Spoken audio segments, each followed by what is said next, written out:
मेरे हस्बैंड को 30 नवंबर को बुखार हो गया था। वो घर पे थे। 3 डेज़ तक फीवर था। जब 4th डे टेस्टिंग कराई तो उनका प्लेटलेट काउंट 50,000 था और उनको हमें रिपोर्ट्स में पता चला कि डेंगू था। हमने इमीडिएटली रश करके हम उनको यहाँ पे लेके आए। जब क्रिटिकल केयर टीम ने महीप को आईसीयू में रिसीव किया तो उसको सीवियर डेंगू के सारे लक्षण दिख रहे थे। ब्लड प्रेशर कम था, ब्लीडिंग हो रही थी, फेफड़ों में पेट में पानी भर गया था और प्लेटलेट्स भी काफ़ी कम थे। रिससिटेशन स्टार्ट किया, वेसोप्रेसर्स ब्लड प्रेशर को मेंटेन करने के लिए दिए, ब्लड एंड प्रोडक्ट्स का प्रोटोकोलाइज ट्रांसफ्यूजन किया, फ्लूइड्स दिए, पर इस पर भी इसका ऑर्गन फेलियर वर्सन हो रहा था। इसका लिवर फंक्शन काफ़ी ज़्यादा डिरेंज हो गया था और किडनी फंक्शन भी डिरेंज हो रहा था।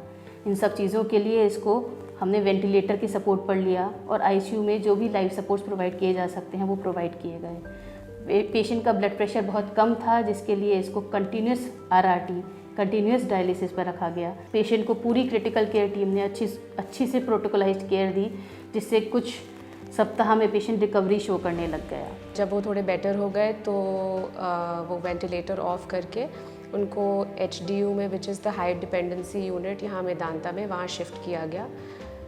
द डॉक्टर्स उन्होंने बहुत अच्छा ट्रीटमेंट दिया। महीप को बिल्कुल अपने फैमिली मेम्बर की तरह ट्रीट किया और we are very very grateful कि उन्होंने हमारी इतनी मदद करी और इतना डे एंड नाइट उसका इतना ध्यान रखा।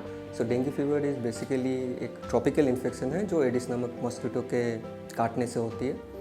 तो अगर परसेंटेज वाइज हम लोग देखेंगे तो 75% ऑफ द पेशेंट्स जो होते हैं वो लोग बिल्कुल एसिम्प्टोमेटिक होते हैं। उनमें वायरस बॉडी के अंदर जाने के बाद भी कोई सिम्टम्स नहीं आते हैं। वायरस जो 20 से 25% मरीज़ है उनमें सिम्टम्स जैसे कि मोस्ट कॉमन जो देखा जाता है कि हाई ग्रेड फीवर आना, जोड़ों में दर्द होना, मसल पेन होना, हेडेक होना, आंखों के पीछे दर्द और कुछ 30 to 40% मरीज़ों में बॉडी में रैश आते हैं।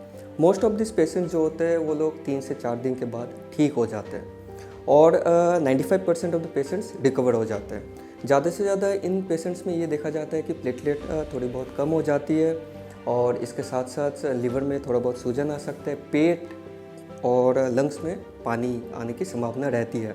बट ये भी 3 से 4 दिन में ठीक हो जाता है और इसको हम लोग क्रिटिकल फेज बोलते हैं, जब बॉडी खुद ब खुद अपना प्लेटलेट बनाना स्टार्ट कर देती है। बट 5% जो मरीज़ है उनमें सीवियर डेंगू पाया जाता है। तो लिटरेचर के हिसाब से हम लोग अगर डेफिनेशन को देखें तो सीवियर डेंगू में मल्टीपल ऑर्गन फेलियर्स होते हैं जिसमें कि लिवर फेलियर, लिवर में सूजन आना, किडनी बिल्कुल काम करनी बंद हो जाती है, यूरिन आउटपुट बंद हो जाता है। Severe dengue is a very dynamic process. इनमें क्रिटिकलिटी बहुत ज़्यादा होता है और मॉर्टेलिटी भी बहुत ज़्यादा होती है। बट यहाँ पे मैं यही इस मैसेज देना चाहता हूँ कि अगर एक अच्छे डेडिकेटेड क्रिटिकल केयर टीम, एक डेडिकेटेड इन्फेक्शियस डिजीज टीम ऐसे पेशेंट्स को मैनेज करे, एक state of the art facility which is Medanta Lucknow, then patients can be saved and our patient, this success story is a living legend ki even after despite staying for 30 to 35 days in the ICU and hospital, today our patient is going home. Today is the 41st day of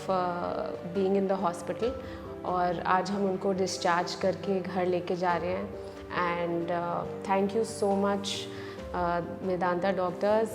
Special thanks to Dr. Saurav Paul, Dr. Vidushi and Dr. Nida, the nursing staff at Medanta, the physiotherapist team and everyone in the administration for helping us out and getting us Maheep in such a fantastic condition. Thank you so much.